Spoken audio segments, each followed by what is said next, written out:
What's happening in the canine industry? For all the latest news, views, and expert opinions, stay right here for the Canine Paradigm. You'll hear from industry leaders, experts, doyens of the industry, learned colleagues, movers and shakers, and the odd randy guest.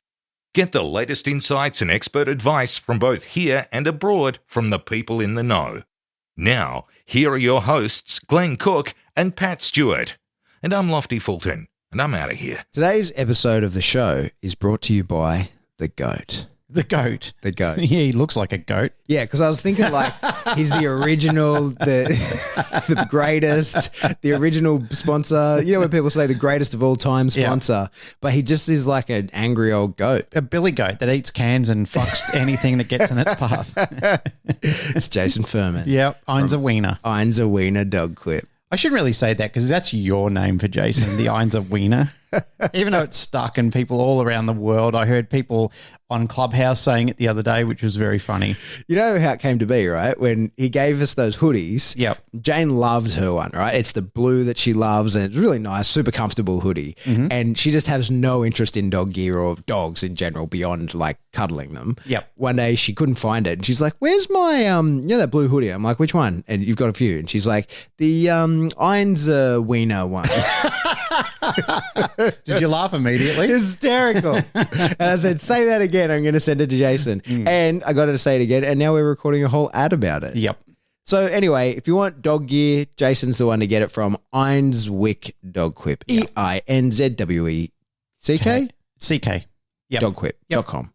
And before we wrap up, we've got a few more sponsors. In the pipe. In the pipe. Yeah, that's better than saying in negotiations. Yeah. In the pipe, looking to come on board with the Einser Wiener himself. The goat. The billy goat. The billy goat's gruff. Let's start calling him the goat. All right, that's it. Enjoy the show.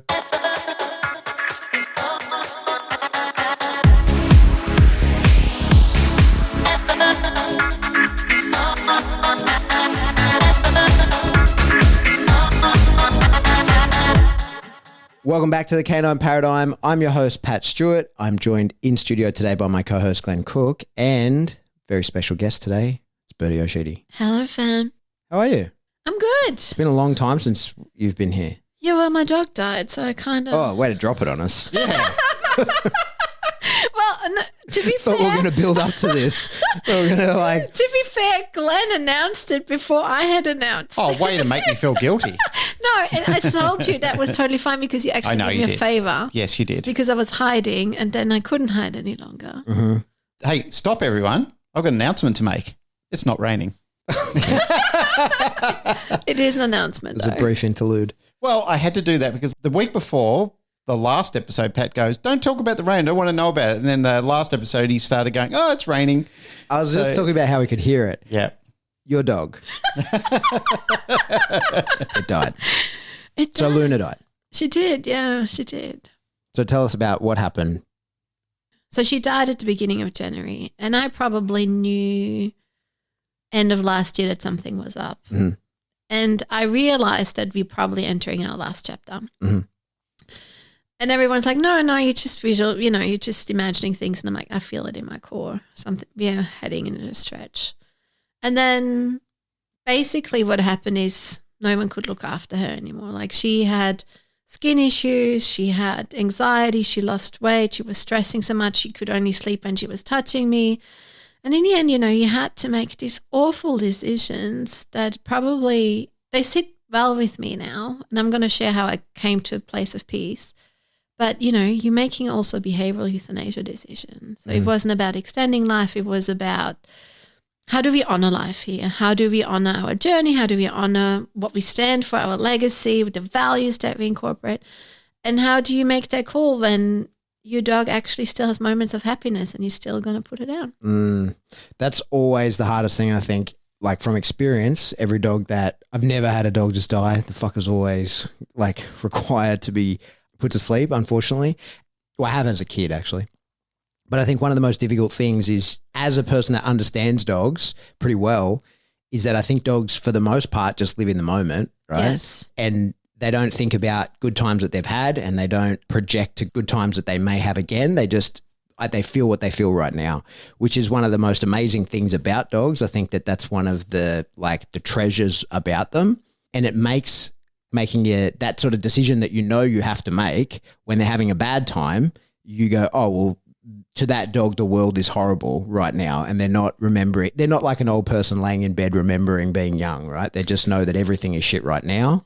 Yeah, but she still had really good moments too. That's the issue. And then, so the process also had to then come to, okay, it's not about just the quality of life for my dog. It's also quality of life to my family. Mm. And, like I was going away for a weekend away with friends, and my beautiful husband, he's like, that was not fun. She was so anxious she could not settle. She was looking for you nonstop.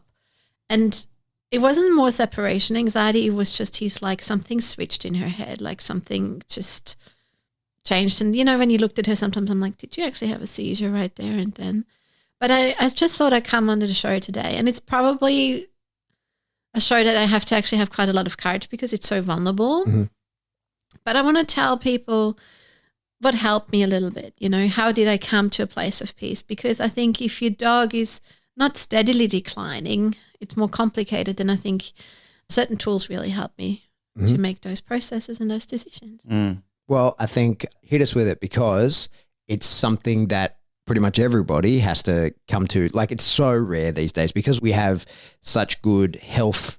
Dogs eat well for the most part, even if they're eating shitty kibble diets. Kibbles are pretty good these days compared to what they were in the past. There's so much medical care available to dogs. Dogs are well kept for the most part. They don't roam the streets and get hit by cars so much anymore. So it's actually really rare for a dog to just die, right? Or in my experience, most dogs sort of reach an old age decline to the point where the decision has to be made on their behalf. They don't get to make that decision. So I think that any tools you have for that would be helpful to everyone in the industry, because everyone's going to face it, very sadly. That's exactly right. When you're contemplating the whole euthanasia aspect, the question that keeps circulating in your mind, and it becomes very cyclic all the time, is, am I doing the right thing? Is this the right time? And there's a horrendous amount of guilt and suffering that you're actually going through during that period, because I can recall several dogs. And I know I've mentioned this story many times. It doesn't matter if it was the podcast or students that I've trained or just friends in the industry. But Dutch, that one there, the one I'm pointing at on the wall that people can't see from the podcast, that big boy. Stunning boy. And he was so brave, but he died a horrendous death because I made it last too long, because I kept my own suffering about not doing it too early, but I left it too late. And I beg anybody, don't ever do that to your dog. Don't ever let it go too late. I still suffer today over what I did to that dog. I have PTSD over it. I look at him and I just remember, and it's terrible, but the last thing I remember is how much he was suffering from dying from cancer, and I left it late. And even the vet said to me, goes, don't leave it too late, Glenn, because these cancers can be painful and horrendous. And I left it too late because I was a coward about it, and I loved him and I didn't want to lose him, but I fucked that up right royally. I wish I could beg him for his forgiveness over it. But the thing that I suffer with most was that he wagged his tail the whole way through it, like the whole way through, right to the last minute. He still showed nothing but pure love, even though that he was in horrendous amounts of pain. Like, his body was just writhing in pain. I honestly thought he was going to pass away over the night peacefully, and woke up the next day and he was just in an absolute shit show. So the advice that I would give to people is, if you're suffering with that thought, was it a little early? No, it's not. Like, if they're at that stage where everything is going to hell, before it gets there, you're better off allowing that dog to have the dignity of passing peacefully and being at peace than you being at peace over it and accepting that you've done something out of love, a great gesture out of love. I even saw something a while ago on human euthanasia, the debate around it, where it's becoming a little bit more accepting around the world, where this old woman was begging to be put to sleep herself. And because of the laws, they just wouldn't let it happen. So they just literally had to let her ride it out the whole way until she passed away, having seizures, being in an immense amount of pain, drugging her to her fucking eyeballs. And yet she begged her family. She begged the doctors. It's all televised. It was on national TV.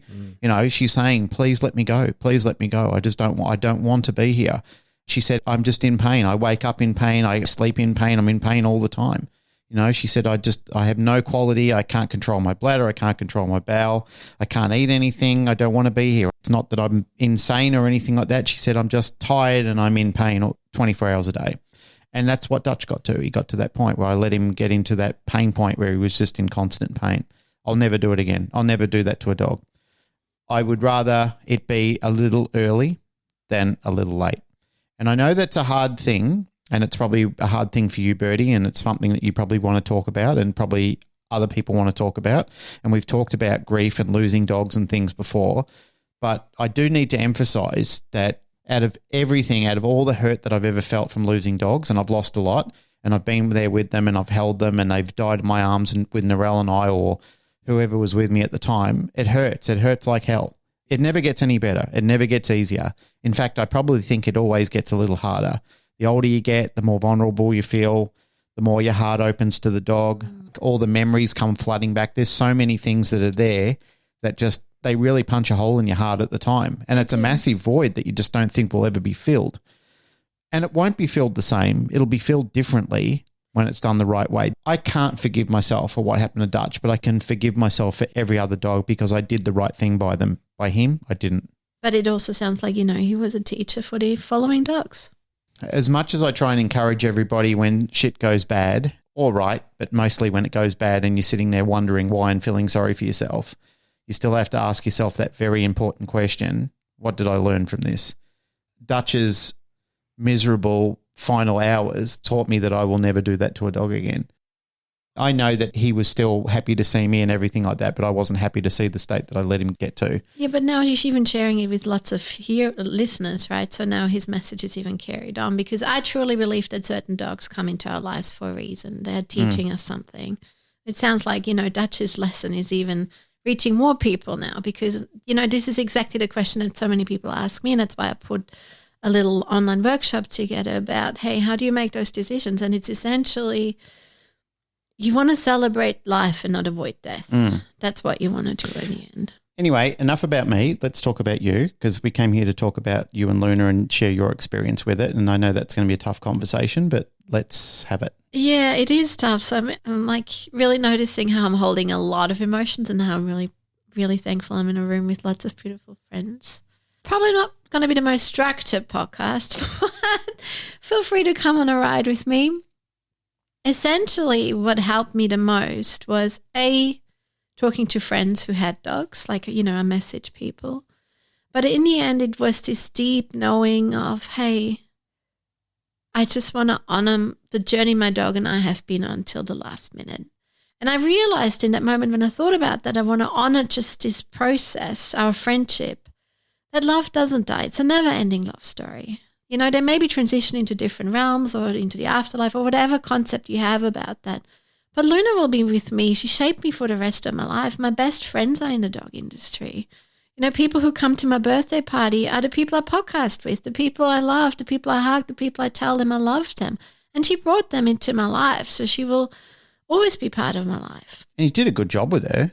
I think we had a beautiful story. Considering her behavioural ailments, you did the right thing by that dog. Just give us the refresher because it was actually like first time you're on the podcast 3 or 4 years ago that you actually told the story of how she came to be because you were the first guest, third episode, I think. Just give us the recap. Sure. I wanted a dog and I was not in a great place in my life. I felt very lonely and my husband was traveling a lot. So I got a dog from a rescue I was volunteering at. I'm quite a spiritual person, so I dreamt of my dog first and then I found her. She came into my dreams and I wanted her, and so I made it happen within a week that I found a rental home where I could have a dog. I changed my career structure and I got Luna when she was 11 months old, and I guessed her name in my dream. Like in the shelter, she was called Lotus, and I'm like, no, her name is actually Luna. And they're like, how did you know that was the name she was given at birth? I'm like, I just know. And there were lots of coincidences, and essentially I knew she's my dog. And I had to fight for her a little bit because there was competition because she was an odd-looking dog. But essentially what happened is like the rescue, I don't want to judge them in any formal way, but it was hard to get the dog for various reasons. That's typical of a lot of rescues. They make it a challenge to get the dog for sure, for many and various reasons. There are many reasons, and I don't want to go into this, but it was very clear she had extremely separation anxiety. She was malnourished, and she hadn't had any socialization. And it was clear when you walked her, like she just wasn't used to the world, and she hadn't seen many men at this stage. And also her breed was unclear at that stage. She just is, like me. Lots of things. But in the end, she was my dream dog. And in the end, what happened is she took me on this amazing journey where, because our house burnt down, she became human reactive. As my neighbor's house burnt down, but we were evacuated, and she launched at a police officer, and that really, he got so scared that it was reinforced. And yeah, so there was a huge fire next door. Yeah. You guys were evacuating out from that crazy treehouse that you lived in the middle of the night. Fire engines, police cars, sirens, people all over the place. Smoke, exploding glass, it was full on, and that just added another stress layer. And on top of that was just an inexperienced dog handler. Mm-hmm. And how long had you had her when that happened? Not long at all. It was like days, right? It was not long at all, weeks maybe. Yeah, okay. So it was very early she'd already had a lot of issues, and then at what's going to be her forever house, there's this giant torment in the middle of the night. She has a huge reactivity episode, gets massively reinforced because of that reactivity. Really significant problem. Yeah, and genetically also, malnourished. She was T-sexed way too young, and just like a clusterfuck. But I love her. And she took me on, right? So we found each other. And we went on this journey and, became a dog trainer. Didn't actually train many dogs after I did the NETF, but he brought me on this mental health journey for other people and how to help them with their anxiety when their dog is reactive. And I think Luna did well in the end. She had a great life, and I could bring her to workshops, and we were a good team in the end. We worked really hard, and I have had a lot of support, and most of those people are still my friends. She also got to socialise at your parties, and when we had gatherings up there, she got to come out and meet people instead of having to keep her away. She got to come out and be with dog people who understood dogs and were... Yes, and doggy daycare, that was very helpful. Observably, I watched her change pretty significantly from the first time I ever met her. It was the first time I met you at an event that time. And I think it's fair and reasonable to say that you got her to the maximum of her genetic bandwidth of capability. Thank you, sir. I think that you did as well as could be done with a very a dog that was set back heavily from the jump. I think that it's fair to say you got her as good as she could be. Thank you. I'm tearing up now. What is really important here is that spiritual component that she entered my life, and coming to terms with having to say goodbye to your best friend, essentially, because I think the reason why we're so attached to our dogs is because they're so safe. They don't hurt us in that way that humans can, or family can, or friends can. They see you when you have a bad day, when you have a good day. Your dog, he was with you till the last moment and he wagged his tail. So I think that makes them so special, because they see the most vulnerable version of you. And they're with you. They believe in you. They teach you a lot. So for me, dogs are a massive teacher in people's lives. Maybe not every dog, but certain dogs, they have a certain connectedness with you in your heart. Mm-hmm. And so for me, when I noticed that day that a couple of months before she actually passed that she's not well, I got violently sick the rest of the night. And I vomited so hard that I actually cracked a rib. Yeah, right. Fucking hell. Yeah, and Dan's like, what's happening? And we blamed the dinner, we blamed the food. And in hindsight, I'm just like, I noticed what was happening. It was just such a deep, deep knowing that my bestie's going to pass. And the interesting thing is I'm actually really okay with death. I worked heaps in palliative care. I nearly died a few times. I'm quite comfortable about the concept of dying. But because she was so close to my heart, it was a very new type of dying. It was a very new type of letting go. What was really beautiful is I just said to her, I'm like, we can do this. We're going to celebrate this journey. We're not going to hide. We're going to make it stunning and beautiful. We're going to go out with a bang. And I kind of gave her a pinky promise, and she looked me in the eye and she's like, fuck yeah. We're not going to go out small. And we're also not going to approach it with fear. And I think that, this honoring of, you're going to struggle, but this is just how it's meant to be. This is the way life goes. Life transitions, life growth, new things go and come. That's just how it is. And for me, being an eco-psychotherapist these days, dogs are an extension of nature. And they teach us that we remember we are not on top of the iceberg. We are part of a universe, part of a world, part of nature. And I think that's what dogs tell us very often in those moments, these lessons that we forget. For me to come to terms, I just said to Luna, I'm like, you need to tell me when you're ready. I just need to know. I'm going to listen, but I know that you and I can communicate, and I will know when the right time is. And I just trust it. And that's what happened. She got significantly worse behaviorally. And because she didn't like touching by other people, I knew that I didn't want to send her to many vet visits. I promised her, I'm like, you get as little vet visits as you want, because she would have diarrhea for days afterwards. Mm-hmm. Like the sedation didn't touch her much. Like the doctor's like, it's hard to sedate your dog. Yeah, they seldom do. I think that often I'm no vet, but often the doses that you give for sedation for vet visits are often very mild, right? And especially if the dog's already reasonably aroused, that tends not to even touch the sides. And also adrenaline can pull a dog, or a person even, like a long way out of a fairly deep sedation. You know, I've worked with heaps and we had good improvement and we had beautiful vets in our life. Like we did the right thing. We met beautiful vets in our life. But it was just a promise that I'm like, we're not going to extend this. We're going to do the most minimal test. I promise you that you won't be in pain. And I just made a promise with her. So what happened towards the end, I'm like, okay, I can see you getting more nervous. You keep licking your nose so that it can't heal, and you dig it up. And, you know, she got more neurotic, and COVID happened. And then I'm first like, oh, maybe my behavior is neurotic because, you know, I do have anxiety, and COVID didn't help. But it wasn't that. It was just more. And then it's no secret that I like meditation and non-ordinary states. And one day she just came into my meditation and she's like, just letting you know, it's getting close. And I bawled my eyes out again, and I'm like, but thank you for telling me. I'm going to honor that. And it was this, you know, she always meditated beside, I was meditating, but she was lying beside me, and she just looked me straight in the eye when I woke up from my meditation. She's like, yep, you heard that, did you? And I'm like, I hear you. And I'm not saying that everyone has this connection with their dog, but you know your dog really well, whatever type of relationship you have, whether it's how they engage with you, how they play with you, you know them. And I feel if you look for it, there is a connection possible.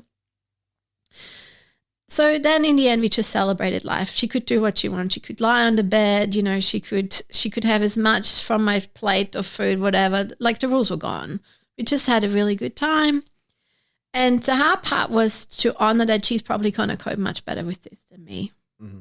Like she's a creature of the moment. Like Luna, to the last day, I have a photo of her being happy ass because she knows how to be in the moment. She doesn't care that she is going to be put down soon. And the photo that I put up on Instagram is her just before she got the lethal injection. And she just was happy because she had me. We played her favorite game, and I knew how to make her happy on her last day because we were good friends. Mm-hmm. And for her, my dog is very food driven, so she got whatever she wanted to eat. Like I think in the last week, she had everything from my sushi to some of my curry, like cheese. Like she knew what good food tasted like. There was one more really important decision that really helped me understand, that brought a lot of peace to me. And that's a very unique story. But I do feel that many people have unique stories with their dogs at the end. And it's not so much a sad story. It's just I feel like the end is not just about sadness. It's just about feeling a lot of things intensely. It's a roller coaster of emotions. You go through so many processes. I was in an altered state of consciousness in my meditation. I was quite deep in, and she was hosting her own wake. Like she came in and she hosted her own wake, and essentially she showed me her past lives, and she showed me what the purpose of dogs for us, and essentially giving us pure love and extension from nature. And it's a very personal view of things. Like this is just my Birdy's private personal interpretation. So, you know, take it with a grain of salt. But it's a beautiful story for us. And essentially what she did is she, in this deep trance state, what she did is she was lying there, and to me, what looked like other spirits or dogs came in. They said goodbye to her. And it was interesting because she all of a sudden looked her age that she actually felt, and she felt so old. Like she didn't look like when I'm not, you know, when I'm wide awake, not in trance, what she looked like.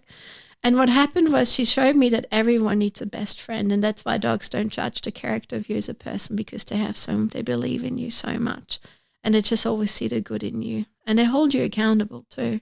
But in the end, the message that I took away, and she's like, you know, even the devil at the end needs a friend. That's why Devil even has hellhounds because he doesn't want to be lonely at the end of the day either. Mm. So it got quite deep, and that's just me. That's, our story. What was so important to me was that when it all happened, that I allowed myself to unfold. That I made a promise to myself. If I want to honor Luna, I have to honor my emotions here. Like, I can't pretend this is not an ordeal. And that's what happened essentially. Like, I was taking on a bit less work at the time. I was probably crying much more, probably was more emotional, probably had to talk to my friends much more, because honoring that friendship to me was also just allowing myself to really experience it. And I don't know, is that for everyone like that you want to feel it? Because I was so tempted to just keep working. And there was a part of me that had to keep working just to keep a normal reality, because Luna is a structured dog. She benefits from routine. So I couldn't just let go of her routine because that would have stressed her more. But it was also important just to really feel all the feels, the good, the bad, all the stories, everything. I don't think you can not feel it and experience it when it comes to the head, when it comes to the point of the dog being put to sleep and spending that last day together. I have tried not to feel it and not to allow it to happen, but the day it's happening, it goes down. Like, I can't stop it. It's basically like a damn wall exploding. I've literally sat there and gone, okay, I'm just going to stonewall it and I'll go away in private and I'll experience. But I mean, I think every vet has seen me collapse, like every vet that I've been to that experience with. And I remember my vet in Melbourne, when he came to put one of my dogs down, a really beautiful guy called Murray Clark, who was a talented vet. Murray was like a really old school guy. And I remember he came around my house to put the dog to sleep. It was Storm, one of the dogs that's up there in the picture. She's one of the females. Yeah, Murray was, like a really old, stoic sort of country guy. Like, I was suffering pretty hard about it, and I wasn't particularly close to Storm, but she was still part of my group, like part of my family, and I loved her still. She was my wife's dog, my first wife's dog. She was closer to her, but I still felt all the pain. And I'm sitting there and, like we're embracing and we're both very emotional over it. And I looked over and Murray had a tear in his eye. I didn't expect it. And, like he asked the nurse that was with him to leave the room, and he just stayed there with us. And he just put his hand on my shoulder, and I was really fucking taken back by that. That was a really special moment to be with somebody who patted me on the shoulder because he knew that I was really finding it hard. But he was too. Like, it wasn't just a job for him. And I think a lot of times people don't forget that for many people in the veterinary industry, it's a hard thing for them. Oh, I'll talk about it in a second, but our vet was severely touched by it. Like, it felt like a family funeral nearly. Like, it was done in our most beautiful part of the garden and everything. And we everyone said that's the dream to go. The birds were singing, the sunshine, and it was done with so much love. And I had so much respect for the vet team. It was in the middle of COVID. Like, you could see they had, bruises from wearing the masks all day long. They were stressed. They were staffed down, and they were still so kind. They even brought a really thick blanket for Luna to lie down so she's the most comfortable. You just adore people. And Bruce, our vet, he's seen a lot of things. And I'm like, you still show up with your heart. And I haven't known him much at all. I didn't have a close relationship. And he's like, I see what you and your dog have, and it's phenomenal. Because she didn't actually get much sedation. She just got the lethal injection. And he's like, not many dogs with her history could do that. And I'm like, no, she trusts. Mm. We usually think in this industry that it's usually the women that suffer incredibly over this. And I think women feel, and I could be just typecasting this, but I think women feel that it's easier to be a bit more vulnerable and show emotions than men do. I think that might be changing a little bit. But one of the amazing things for me was the experience of my life, seeing men that I really believe were quite stoic, hard men in different fields, like hard for their own reasons. Doesn't mean that like they were warlords or anything like that, but they were just very emotionless people in life, in general life. But when they lose their dog, fuck me. Yeah. Like I've seen men that I've known all my life. I knew a guy who was an ex-Vietnam vet, and he was a hard guy, old school hard guy. Wasn't a dickhead or didn't prance around like he was like a gangland warlord or anything like that. But I just knew that he'd seen things in his life, and he was a hard man. He used to have, that old 1,000-yard stare. When his dog died, I didn't expect to see him because it only just happened. And I remember my mum was very good friends with his girlfriend. And I went round there and, you know, I saw the picture of the dog and I said, "Oh, I'm sorry, mate." And he just lost it. He just bawled his eyes out in front of us. And he put his hand on my shoulder. He goes, "I'm sorry, mate. I'm sorry." He goes, "I just love that dog. You know, he was everything to me." And I said, "Oh, don't be sorry. I get it. You know, like I understand." He goes, "Yeah, it's hard for me. I'm really, really struggling with it." And I'm glad that I saw that, you know, like I'm glad because I thought that if you cried, you were a sissy, you know, like if you did it in front of other people, it was something that you should go to a room and do it and not do it in front of other people. But he just let go. He just sat in his chair and cried, and he held a picture of the dog, and then he told a story about it. And we've had a couple of shows on various episodes where we've talked about the hardships of this, but there's things that you see in life, good and bad things, that change you, that change your path and change the way that you think about things. And that was one of those redefining moments for me. Like I kept thinking, if a man like him can cry over the love of his dog, why am I feeling so bad about it? Why am I trying to hold it back? And why am I trying to not let people see it? So true. Again, repeating an older story, I remember Lieberg. Ed Fraley. Ed Fraley, thanks. My old drinking buddy from the States. Yeah, your mate. Again, it's another story that I've told, but Ed typed this whole blog about his little house dog and when he lost it, because he said, "I've been around dogs before and we've lost them and I've been sad and shed tears over them." And he said, "But when this little dog died, because it was in our life and it was with me all the time," and he goes, "It's our little bed dog and the dog that got away with everything that the other dogs did." He said, "Fuck, man, you know, like I suffered. I really suffered. Like I felt deep pain and huge loss over that little dog." And he said, I didn't see it coming." It's nice to know. It's hard to live it at the time. Like it's hard for everyone. Like you are going through in the story that you're experiencing, and the stories, you know, you've done it with your dog, Ryder, and it's happened with multiple. I mean, I've lost a lot of dogs. There's a whole wall of dogs up there that are all gone, and they're all in little bottles and jars over there.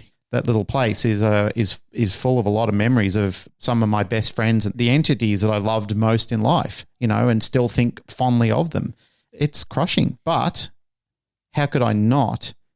And how could anybody who's listening to this, even though it's a hard episode, how could anybody not wanted that hard part at the end, which feels like it's unbearable, and it literally feels like something is being pulled out of your body forcefully that you don't want removed. And it does. It feels like skin is being rendered off your body while you're still alive. It's a horrendous feeling. I still would go through that to have that experience with those dogs, if that makes sense. Yes, it's the price of love. Yeah. Right? Love is a flip coin. Yeah. You have the same amount of pain because you miss the love you have. And I think so many people these days go like, "Oh, I'm burned out. I don't feel alive. I'm so tired." I'm like, well, grief makes you feel alive. It's unpleasant as fuck. But you know that when you're grieving, you had something special. What dogs don't want you to do is to close your heart off. You know, it's the opposite. They're heart openers, dogs. They're teachers. They're heart openers. And I feel like, you know, sometimes they give you a little bit of a reset. Like it's such an ordeal to lose your heart dog or your dog that you kind of reassess again, you know, like who am I? What am I doing? What's happening in my life? And I think it's just a part of growth as well to experience that. But in saying that, allow yourself to honor the experience. Allow yourself to fall apart a bit. Honor the ordeal that it is. Talk to your friends. I think I cried most days, and it's many months after that, and I still miss her. I still hear her. I still feel her. She still comes into my dreams. But that's why I called the workshop and the thing that I'm doing a never-ending love story, because I will always have her in my heart. Like, she's not gone. Her legacy is not gone. And she made me a better person, hands down. I think what's tricky about the passing of a pet, you know, because we've done, I think this is the third or fourth episode we've done, you know, of 200 on this topic. But it's something that comes up because of, you know, the nature of the short lifespan of dogs, and it's always going to be coming up in the industry because most of us multi-stack dogs, right? So I've got multiple of them that are like half a lifespan apart. So you're constantly having dogs die on you. I think people are a little bit afraid in general, not just in the industry, but like in general, to admit how significant the impact of their pet dying can be. Because if your parents die, or like a family member you live with, or even you don't live with, you're expected to fall apart. Like that's what's meant to happen. It's you grieve the loss of someone. It's a big deal. It's a whole thing. You have a big funeral. Everybody gets together. It's a whole thing. But the chances are that the type of relationship that you have with your pet, especially your dog, is like a stronger, kind of peculiarly more connected than to any human because they see you at your best and at your worst and they judge nothing because they're just there. And like you could have a loved one that you live with that passes, right? Like a human loved one, but like, and you have good times with them and you have bad times with them. And you have time together and you have times apart, but they probably don't like sleep on your bed. They probably don't follow you into the toilet. Yes. You know what I mean? So like the intensity of a relationship that I think a lot of people have with their dog, not just industry people, right? So like a lot of dog industry people listening to this, that, you know, that's who listens, and they're thinking about, yep, like that's me. I'm super connected to my dog. But I think most people are, but we kind of don't admit that so much. And so when there's this horrendous, like it feels horrific that your pet has died and that you had to make the decision to do it for them, everybody kind of feels like the Lone Ranger in that moment a little bit, right? Because you don't realize that everybody else is just as connected about it, but people are sort of like, well, it's a dog, get over it, right? Yeah, it's not a person, it's a dog. And you go, yeah, but whether it's a person or a dog or an ant, it's a fucking very intense relationship that I had with another being, and that relationship is severed. That's worth acknowledging at least. It is. 100%. And I think it is so true. And I think, you know, there is more openness about it from doctors and psychologists. But I think the first step is allowing yourself that you own it for yourself, that you give yourself permission to go like, I don't need to be toughened up. And also you can prepare to a degree about it. Like I talked to people about it. Like I knew what to do on the day. For instance, I knew that for Luna it will be important to have some form of routine while having a lot of fun. My vet team was very informative what's going to happen on the day, and they were super supportive. So I think there is also that I think don't avoid the topic is what I'm saying. You know, and they are teachers of being in the present moment, but I think that's also that you kind of go like, okay, instead of pretending they will live till they're 100, maybe I'm allowing myself to just cherish what it is so that I'm not going to be like Birdy cracking her rib, throwing up. Hey, I know you have like a list of tools that you're probably going to work through about decision making and grieving and that kind of stuff. In the workshop I do, yeah. Yeah, and we can hit the headings of those today. But one thing I sort of want to touch on, because this is the impact that I felt, especially with every dog that I've ever had die, is that especially towards the end of their life, dogs need a strong structure. Right. And so take Remy and Valerie, for example. Like Valerie's the last thing I see before I go to bed every day, because she gets up on the bed and harasses me and like insists on like being cuddled goodnight, and then she leaves. And then Remy sleeps for the most part. He moves around a fair bit, but by the morning he's asleep in his bed, which is next to mine. So he's the first thing I see every day. Right. And then there's a routine around him and her because they're such fucking lunatics that my life takes a structure that they are a big part of because they're high maintenance dogs, not because of behavioral problems, but because of drive issues, right? Like they have to be taken out because otherwise they go crazy. So they're a huge part of my life in that I see them all the time. I interact with them all the time, but they also dictate a big chunk of how I live. Structure. Yeah. And so what I noticed when Ryder died, like suddenly I don't have that, right? Oh, I felt that terribly. I'm like, I don't bushwalk every day for a certain amount of time because I don't need to. And in good and bad ways with him, like, because he was fucking dangerous. So it's like, okay, I'm no longer a person with a very dangerous dog, but also now I'm not a person that has a reason to do a lot of the things that I did. And it's like, you find yourself like, just like, oh, well, what do I do? Like, I don't know what to do in this hour that is usually allocated to my dog. Oh, it's so weird. It's such a gray zone. But there was also, for me, there was this gray zone of, wow, I have time. Also, wow, I have so much brain capacity because I had to make so much planning around Luna's anxieties. Like in the end, she had panic attacks when she heard a fly. Do you know how many flies you have on a property in the Blue Mountains in a national park? Yeah. So in the end, there was relief. Yeah, and I think that can be very difficult for people to come to terms with, right? I think it's just honoring yourself. I think, you know, this is what we don't talk about, is that it's not just about the dog. It's also about you have to be okay too. You know, like I probably could have prolonged Luna's life for a couple of months, but my family and I would have been in high states of anxiety because the management would have been insane. Yeah. no dog wants that you suffer as a human either or as an owner. Talk about that a bit. How many people do you see with what you can talk about that are killing themselves, not literally killing themselves, but like driving themselves into the ground for their dog? Too many. I literally approach dog when I have a consult and I'm like, what's that dog teaching that person? And it's usually being in the present moment, kindness, forgiveness towards yourself, teaching, courage, friendship. But there's also this thing of like, you're living through your dog. You know, like this is not an equal partnership.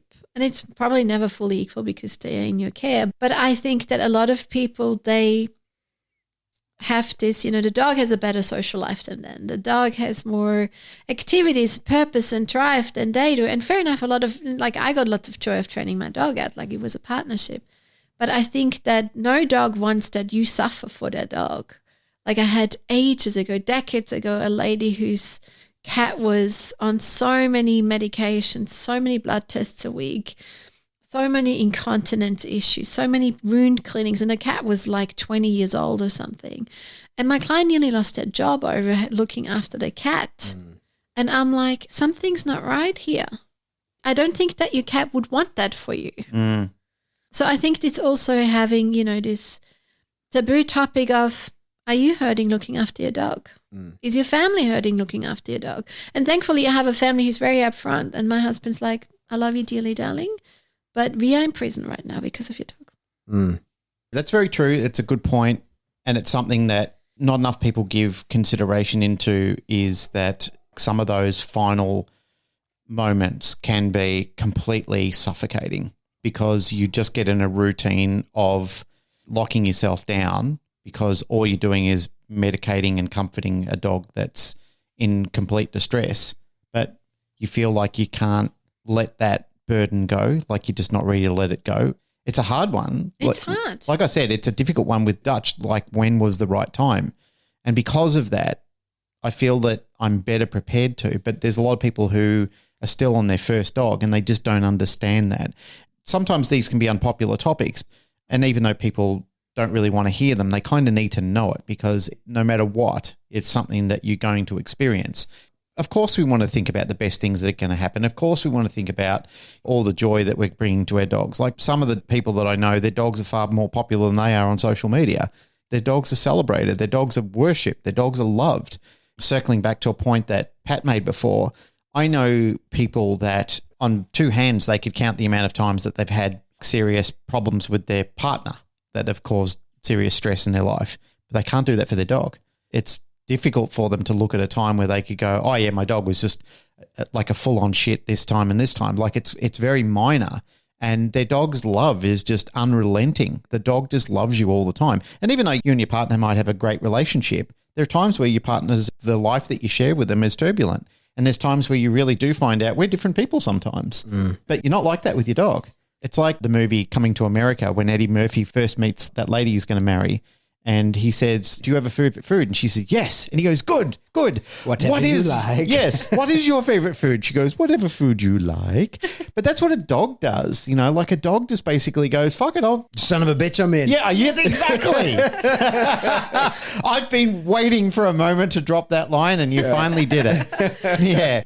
I have to, I just noticed that I just want to make sure that, you know, when my family told me Luna is, there's just so much management involved with those decisions. And I think if you're listening to this, maybe ask your family how they feel about your life. And, you know, my family was very supportive and they gave me a timeline. It's not that, but they also held me accountable to a degree and just showed me, to you, this is normal. To an outsider, there are lots of rules in place. There was a time when Ladybug had another serious injury with her back, even after she got operated. And I think you knew about it. Narelle was telling you we were worried that was going to be it for her. Yeah. But somehow I just knew that it wasn't. And we took her to the vet, and she was in a pretty bad way. She was in a lot of pain, you know, like she wasn't walking. She started dragging her legs again, and all those things are not good signs.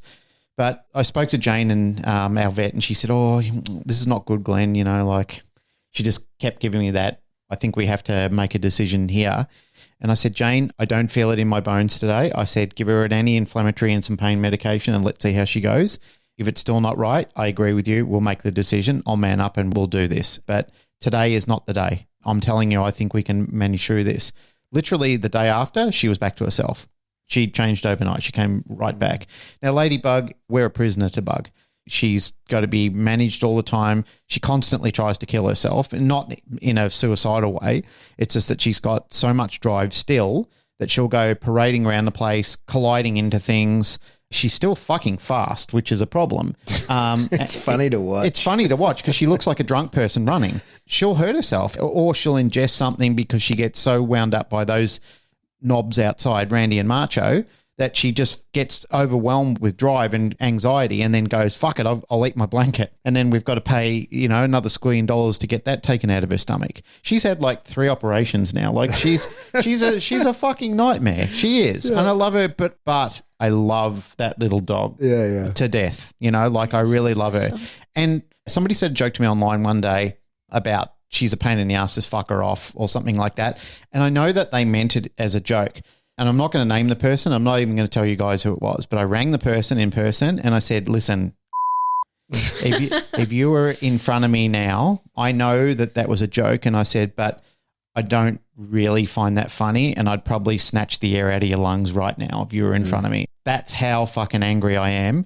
And they said, oh, I'm so sorry. Like, I really am sorry. And I said, I don't even like sounding like this and I don't even like going dark on you. And I said, but I love this dog and you got to understand, I know that there's going to be a day where I have to make a decision about how long she lives and she won't see old bones. I know that. It makes me sad. It fucking cuts me up inside.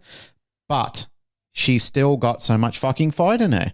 And that's what I can't extinguish a light. As painful as Bug is, as much of a mess as she is, she still fights to live every day. And she wants to. Every morning, you were talking about the ritual with Remy and Valerie. Every morning that I'm here, when I'm not away working or anything like that, every morning there's a ritual where my wake-up call is Narelle brings Bug up and puts her on the bed and Bug just bites the fuck out of me. And that's my wake-up call.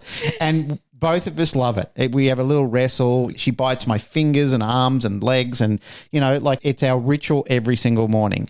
If Narelle's not fast enough, Ladybug is trying to bury through the door to get in so she can get on the bed. Yeah. And she'll still try with all her might to jump up on the bed, but we just don't let her. So Narelle picks her up, brings her up, and we have our full-on fight for about 5 minutes, which is just, it's a love fight. Beautiful. We rumble with each other. It is. It's a beautiful thing. It is. But that's the thing, right, is that she's not ready to go. I think in your dog. I know. And that day that we went to the vet, as I said to Jane, let's try her. And I said, because this little dog has got more fight than you acknowledge. And I said, I know you don't know her and you're considering everything as a vet, as you should. And I said, but I know this dog. I know that if we can manage this bout of pain that she's going through and I can get her through the other side of this, she'll be fine. But if she's not, I promise you, I will bring her back and we'll have that discussion. That's the tricky part, like with her. And I know many people that have been in sort of somewhat similar cases when it's just a injury, like purely physical. The brain of the dog is unaffected. It's not old age. There's no tumor. There's no, it's just like, no, I'm in a body that's broken. Yep. And I'm not prepared to go. There's like a dog will fucking chew its own leg off if it gets stuck somewhere. Like it's not so concerned with its body working correctly as it is with surviving. And I think that's what becomes the core tenet to you and to others who have an injured dog, where it's like, no, that dog, it will manage. It's just in a broken body and I'm prepared to put in the work to manage that broken body for the dog. So carry on, right? It only becomes unhealthy and a problem when the dog is unwell and is having bad times. Whereas like Bug, I've never seen her, I didn't see her at the peak of her injury, but I've never seen her look even remotely like an unhappy dog. Even at the point where she just had her surgery and I saw her and Narelle was like carrying her in her little sling. She's like thugging over to me trying to fucking bite me in her sling. Like what's that movie where the guy has... Oh, I can't remember it, but it's like, take me over there, let me kick him. You know what I mean? But I think, this is the thing, your dogs, and I think, Glenn and I always joke that if Bug was in the body of a Malinois or a German Shepherd, no one could handle her. She'd be shocking. Well, in that instance, she'd actually be dangerous, right? Yeah, that's the issue with crazy little Frenchies like that. They would act like we laugh and it's fun and you love her and all that because she is what she is, but in Randy's body, fucking hell, she'd be dangerous. She'd just be a wrecking ball. Yeah. And you're right, we kind of thank God that she is small and contained and everything like that, because she literally is a wrecking ball on 2 good legs and 2 wobbly legs.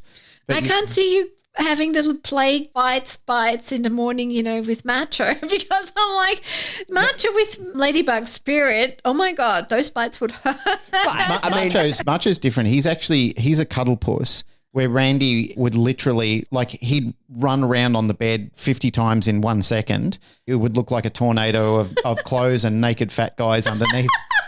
And I know that from experience, because the times that I've tried to have Randy inside, he can't sleep. He gets so excited that he just shreds the house to pieces. And people say, well, you fucking dog trainer. Why can't you control this? Because I have to put too much restraints on him to stop him doing it. And I don't want to. Yeah, I think that's I just don't want to. Before people fucking get their messaging fingers ready. Like, Bug is the way she is because you like her like that. Of course. Yeah. Yeah. Like you cultivated a lot of those things because you enjoy her being like that. I don't have, like, the Frenchies don't have much obedience at all. Bug knows how to do scent detection. Before she hurt herself, she was finding birch, like we started in the room, then we started in the shed, and she was actually doing good. I was going to enter in a nose work. So she's good with things like that. I taught her to do hold and barks and bite work and everything like that, but she doesn't know how to drop on command. Yeah. And that really fucks people up. And I said, why do I need it? They're gimps that live in the house. Yeah. I'm not taking them out into public areas where they have to be on their best behavior while I'm sipping a cafe latte. And I would understand if people want that. If you need that or you want that, go ahead. Yeah. Go ahead. Do what you need to do. Like, there's 3 people here that have been involved in dog training in one way or another with people. When you see that there is a lifestyle need for a dog to be more under control or less under control, we can cater for the lifestyle of what people need. And that's what our jobs are, effectively. Like, we look at people and say, what's going to stop the anxiety between you and the dog and develop the relationship? And they will say, these are the 2 things or 1 thing that I really need to get under control right now. But for us, I can live with all these things because it doesn't bother me and it doesn't bother Narelle. And you live in Dog Wonderland. And we live in Dog Wonderland, Yes, exactly. There's just a memory coming up, and I was just so grateful that despite Luna and I not having done any proper obedience, but she had manners, that the last couple of moments with the vet were really doable because she had all those key survival techniques down pat, And it was just so touching when the vet said, wow, there is just this obedience in her. And I'm like, it's just trust at this stage, it's just knowing what's coming. I was really grateful that it was a peaceful experience. And then it was just really honored, and it was just beautiful. It was quick, but it was really nice. And I was just looking at your cabinet with the ashes from your dogs, and I sprinkled Luna all over the national park and in the garden and all sorts all over the place. And there was one part where I sprinkled her down the waterfall in the middle of the national park. And then I heard a dog bark, and I looked down, and there's a puppy, a golden retriever puppy. Well, actually it was a Labrador puppy. And I'm like, oh, how did a puppy get in the middle of a national park into a water pond kind of scenario? And I'm like, that's quite odd. But guess what my next puppy's going to be? One of those? Yes. Elaborate on that, right? Because I think that can be really difficult for people when they've had a dog pass since their only dog. The decision to get a new one can feel like betrayal of the other. So I needed time away. And also I liked my life not having a dog. Like, when you have a high management dog, you realize how much brain capacity and resources and money you'd invest in that relationship that you committed to. And I liked it. I'm not regretting it. But it was really nice to go away for a couple of days and not worrying which person can actually handle my dog and where do I feel safe, or, oh, wow, maybe I don't go away because it's just too hard. Or now when someone comes on the property, I don't have a mini panic attack making sure that Luna is inside a room and can't launch through the window anymore. It's just life's pretty relaxed these days. And it took me a while. I think it took me a couple of weeks to adapt. And my beautiful husband, he was so patient with me and just like, it's okay, and he was grieving too. And he and I have been through a lot, but I know that Luna's death really gotten to him as well. Like, it's probably the most vulnerable I've seen him. And it's just you just realize it's a part of your family, and they structure you enormously. It's the first thing and the last thing you do usually. Mm-hmm. But I think, coming to terms with a new dog entering your life, I needed time to know what I want and what I don't want. And then just honoring your needs. So, for instance, I love shepherds. I love them. But a shepherd doesn't fit my work. It doesn't fit that I want to have group people and classes at my property with people who probably have trauma background. So I need a dog that naturally follows my purpose in life. So probably, a working line retriever is probably more along those lines than a dog that can guard and protect sometimes. So you got a new puppy on the way. When's that arrive? Well, the pregnancy has been confirmed, and if everything goes well, I can pick it up at the end of June. Cool. How exciting. Yeah, I know the name too. What is it? Came to me in meditation. Like, I love that all my dogs really make me feel like a little kid that believes in wonders and miracles. I love that about my dogs. It's going to be Pax. Pax. Yes, Pax. Cool. Bringer of peace. Peace. Oh, kiss of peace. Like, Pax means peace. How exciting. I'm very excited. New chapter. And yeah, no, I think the most thing is that everyone has their own journey, but I was dreading it so much, but in the end I realized in hindsight, yes, it's an ordeal, it hurts, but it's still beautiful because it's a legacy. It's what you make out of it. So tell us about the package that you put together as a result of all of this. Yeah, so basically people reached out to me and it's like, hey, can you share your experience? And so it's a bit more of a heartfelt experience rather than putting scientific journal papers together. Essentially, it is an online workshop where I talk you through the stories and then the tools. So the tools are very much about how do you stay present? How do you stay kind and gentle with yourself? How do you make good decisions? What should you consider? What is practical? What is actually needed, rather than telling yourself a story, what's actually needed in a moment? And how can you accept and value this moment and various strategies to it and how to implement it? I think also people get to know my approach a little bit, and if they want to have more help, then they can book a one-on-one. And you can get the recording if you want to. Like, the event is at the end of April, and if you want to get tickets, just email me at hello@birdyo'sheedy.com, or it's on social media and Facebook. But the idea is just don't be so scared of it. It's still, despite it hurting, it was a very beautiful ending to a story because it's heartfelt. I will never forget it. So it's a never-ending love story. I think everything that you've brought to the dog community, I think there's a lot of value in it. And I think especially with this, that's why we're talking about it, is because everybody faces it at some point, right? You will. Be prepared. Don't wait. That's the inevitable end. And having front-loaded yourself with the tools to make the right decision, cope with the decision that you make, that kind of stuff is probably worth the investment in the time to learn those skills, right? Yeah, I don't think you will learn it when you need it. Like, I think, right. I think you're so emotional. Like, I was lucky that I had some of these tools available simply through my training. But if someone, like, I was a potato, like it's so emotional. And, I was so glad that the vet was so organized and the last moment with Luna was also really strategic, that I'm like, how do I want to show up for my dog right now? Yeah. I think you just hit the nail on the head. We talk about that in dog training all the time, in that during the stressful experience is not the time to be teaching the dog about how to manage anything in that time. That's the time to use the skills, the mechanisms that you put in place when things were going well. And that's a great point. That's actually very worthwhile pointing out, that people should look to do the same. The mechanisms for grief should be learnt prior to being in the state of grief, so that you're most susceptible to learn it when you're unemotional about it and you can take it in and then apply it later. Or that you remember, even your memory is impacted. And it's a roller coaster. Like, this is not so much about, you're not going to feel, it's just to give you an idea what's actually happening and what's normal. Like, I had a lady calling me the other day and she had something she grieved and she's like, I feel so abnormal. I'm like, no, you're going through the absolute normal process. And she's like, that feels so validating knowing. I agree with both of you. I think I wish that I had something like this to access when I was going through, especially Dutch. I think that it would have really helped me get over it and still not carry a lot of the shit that I carry with me over it. Like, I just literally feel like a ball and chain around my ankle over that. Like, I walk through this room. Sometimes I even think I should take that photo down and not look at him, but I don't want to do that because I love him still and I want to honor him. Like, he was a magnificent dog in a lot of ways, very underrated sort of dog. It's still distressing nonetheless. The other point that I wanted to bring up was I went through something like that with breeding. When I first wanted to get involved in breeding, there wasn't a lot around. You couldn't get on YouTube and watch clips of it happening like you can now. Like, there's a lot of information where you can actually physically see somebody else doing it live on air and watch it all happening and see the problems occurring. You had to actually read a book. That was it. But I remember a colleague of mine said, hey, I'm going to have puppies soon. My dog's really calm with people being there. If you're happy to come and sit there and watch, I'd love to let you see what goes on. I've done it a few times. I said, I'm dropping everything. I'm coming around. And I just sat there with a notepad and pen and just watched in amazement how this mother dog just whelped their puppies.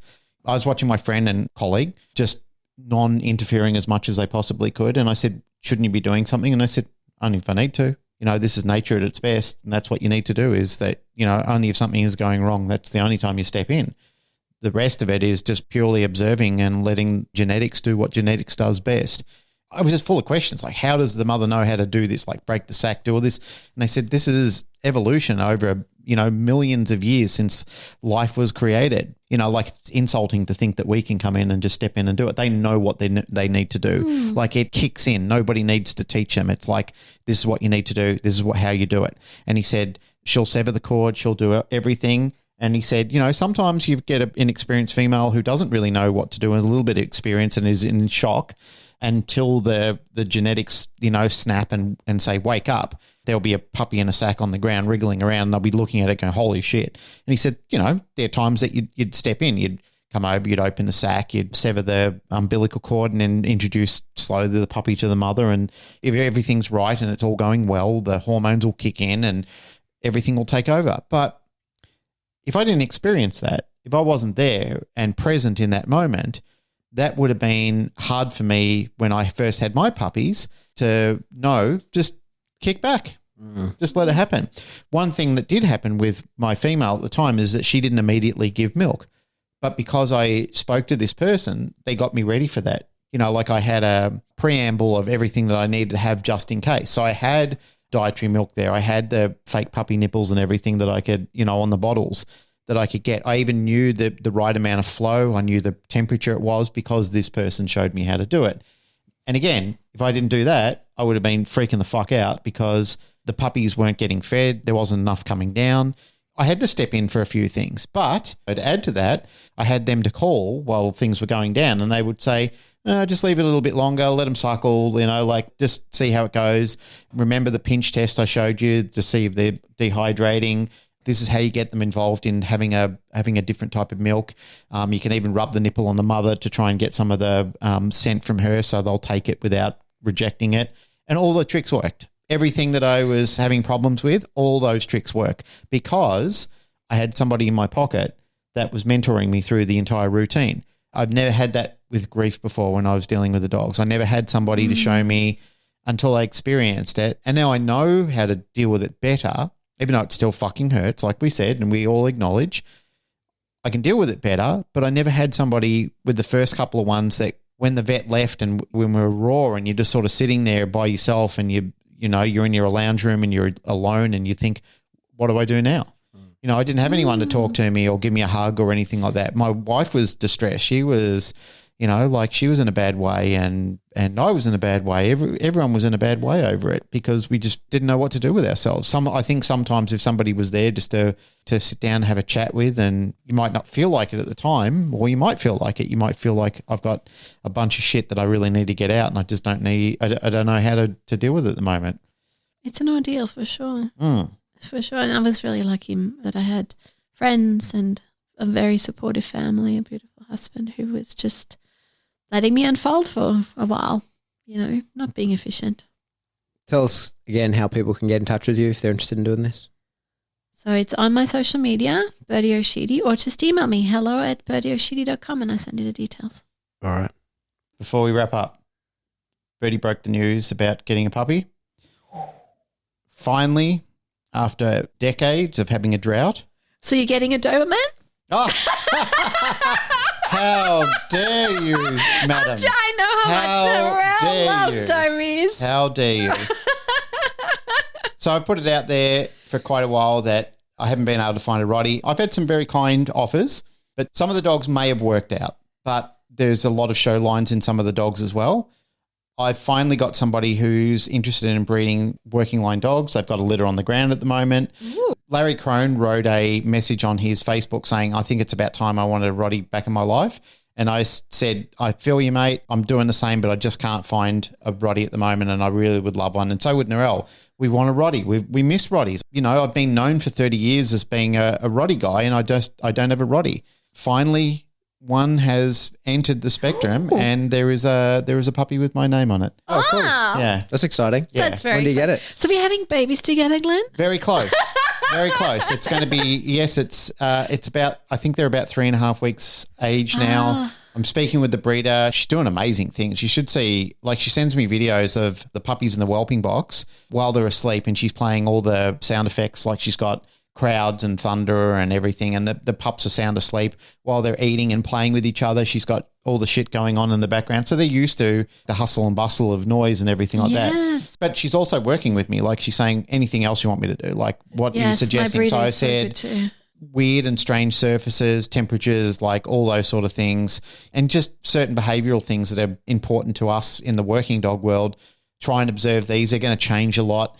Because the mistake a lot of people make, including myself in the past, is you'll see dogs and you go, oh, this one for sure. And the dog's 5 weeks old. And then by the time it's 6 weeks, it's a sissy. And, you know, the one that was a sissy the last week is the one on top.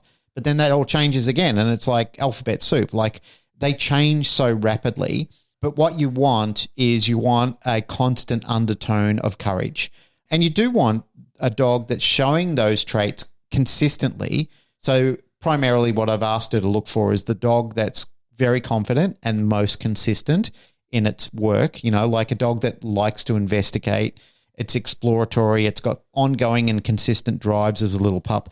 Still no guarantee that that's going to turn out to be the ultimate dog, but it's a better foundation to begin with. It's something that the dog is showing a character trait of, this is something that I have congruency in, like I'm showing it across the board. Your description of your puppy is so cool, because I'm going to steal some of it, because my description to the breeder was very different. Yeah. Yeah, I'm like, so healthy, confident, goofy, spunky, thank you, and a cuddler. So we've got a name picked out as well. You have? I don't know if I should tell it online right now, or I should just wait until I get him. Why not? Go for it. Mando. Yeah. After the Mandalorian. Because the Mandalorian, who's the bounty hunter on this new Star Wars thing, his nickname is, everyone calls him Mando. And I thought, what a cool name. I like that. Cool. So That's cool. It's nearly as cool as mine, Mr. Cook. Yeah. It's exciting. Me and Jazz are lining up some new puppies too. There's going to be puppies everywhere. I know. There's going to be, like, we're going to be flooded with puppies. Co-parenting. Well, How exciting. It is. Well, thank you for having me, beautiful people. Thank you for doing it. All right, that's it for another episode of the Canine Paradigm. As always, if you like what you hear, please like, rate, share, subscribe. Do that through whatever subscription service you download us from.